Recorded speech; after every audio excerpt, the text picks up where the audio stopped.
Alors, imaginez un instant. Et si la matière la plus importante, la plus cruciale de toutes, n'était même pas au programme à l'école? C'est une idée un peu folle, non? Eh bien, aujourd'hui, on va justement creuser ça. Le gigantesque angle mort de notre système éducatif. Oui, la question est un peu provocatrice, je sais, mais elle est fondamentale. Pensez-y. On apprend les maths, ok. L'histoire, les sciences, super. Mais, à quel moment apprend-on à se connaître soi-même? Vraiment? À comprendre ce qui se passe à l'intérieur de nous, nos émotions et celles des autres? Pour piger d'où vient le problème, il faut faire un petit bond dans le passé, plus d'un siècle en arrière. Écoutez bien cette phrase, elle est attribuée à John D. Rockefeller. « Je ne veux pas de penseurs, je veux des travailleurs. » Voilà. Ça résume tout, non? L'école, à l'époque, était conçue pour ça, fabriquer des travailleurs pour les usines de l'ère industrielle. La vraie question, c'est est-ce que ce modèle a encore un sens dans le monde actuel? Alors voilà, ce vieux paradigme, il a créé un trou béant. Un véritable angle mort dans la formation des jeunes esprits. Et on va regarder ça de plus près.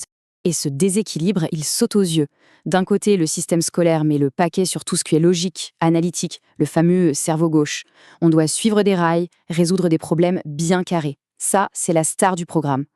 Mais de l'autre côté, eh bien, l'intelligence émotionnelle, l'intelligence relationnelle, c'est un peu le désert. Ce sont les grandes oubliées de l'histoire.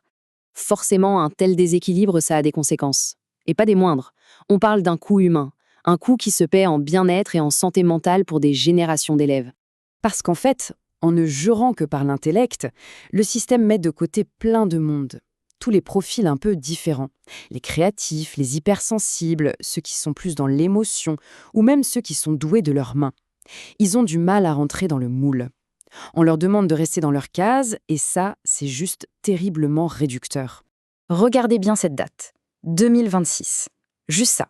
Ça peut paraître anodin, mais ce chiffre annonce quelque chose de très sérieux sur l'impact de cette pression à l'école. Alors, pourquoi 2026? Parce qu'une étude publiée cette année-là, dans la très sérieuse revue The Lancet, a mis le doigt sur un truc assez glaçant. Ils ont montré un lien direct, noir sur blanc, entre le stress qu'on subit au lycée et un risque bien plus élevé de dépression une fois adulte. Ça veut dire que la course aux notes, cette pression constante, elle laisse des traces, de vraies cicatrices psychologiques, et c'est mesurable. Bon, le constat est un peu lourd, je l'admets. Mais la bonne nouvelle, c'est qu'il y a des solutions qui émergent. Et l'une d'entre elles gagne de plus en plus de terrain. Ça s'appelle l'apprentissage socio-émotionnel. Alors, qu'est-ce que c'est que ce truc concrètement? En gros, l'idée de base, c'est de traiter la littératie émotionnelle, un mot un peu barbare pour dire savoir lire ses émotions, non pas comme une petite option sympa, mais comme une matière fondamentale. Vraiment au même niveau que lire, écrire ou compter. C'est aussi essentiel. Et ça se décline en 5 grands piliers. D'abord, apprendre à gérer ses propres émotions. Ensuite, savoir créer des liens sains avec les autres. L'empathie, bien sûr, pour comprendre ce que l'autre ressent. La capacité à résoudre des problèmes sans que ça parte en vrille. Et enfin, savoir changer de perspective. Et le truc le plus important dans tout ça, c'est que tout ça, ça s'apprend.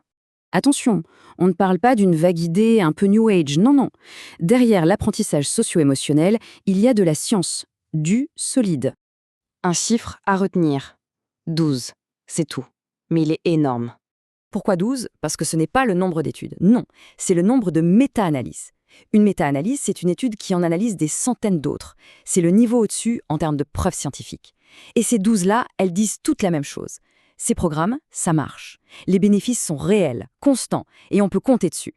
Et ce n'est pas juste une question de se sentir mieux dans ses baskets. Non, les chiffres sont là. On voit une amélioration directe des résultats scolaires. Le comportement en classe s'améliore, il y a moins de problèmes. Bref, c'est tout bénef, tout le monde y gagne. Et le plus beau, c'est que ce n'est pas de la science-fiction, ça se passe déjà, maintenant. Un peu partout dans le monde, il y a des gens qui sont en train de bousculer les choses, de réinventer l'école. Regardez, à Mumbai, des programmes pilotes intègrent l'empathie directement dans les cours. Aux États-Unis, la prestigieuse université de Yale a un centre entièrement dédié à ça. Et même en France, on entend de plus en plus parler de bientraitance pédagogique. L'idée, c'est de mettre le bien-être de l'élève au centre de tout. Ce n'est plus anecdotique, c'est une vraie lame de fond. Au final, ce qui change, c'est le but même de l'école. On sort du modèle de Rockefeller qui voulait des travailleurs. L'objectif aujourd'hui, c'est de former des citoyens. Des gens heureux, bien dans leur peau, conscients d'eux-mêmes et qui savent tout simplement trouver leur place dans le monde.